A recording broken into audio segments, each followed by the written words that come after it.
खासदार उदयनराजे भोसले यांची उमेदवारी अजूनही जाहीर झाली नसल्यानं त्यांचे समर्थक आक्रमक झालेत।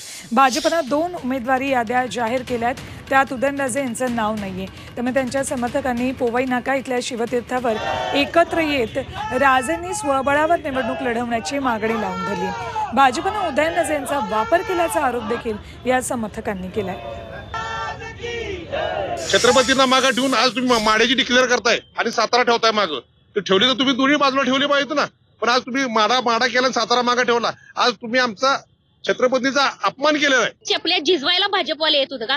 कमळ फुललंय हे फक्त आमच्या राजांच्यामुळं, नाहीतर हिथं कोण सुद्धा ओळखत नव्हतं की भाजप कुठलं आणि कमळ कुठलं आणि काय कुठलं। आम्ही समाजाने तिकडे त्यांचं डिक्लेअर केलं आणि महाराजांना विनंती आहे आमची की तुम्ही कुठल्या पक्षाचा आहात काय आम्हाला घेणं देणं नाही, तुम्ही आमचे नेते आहात आणि तुम्ही आमचे उमेदवार आहात। आम्ही सर्व समाजातर्फे आज आम्ही डिक्लेअर केलेलं आहे।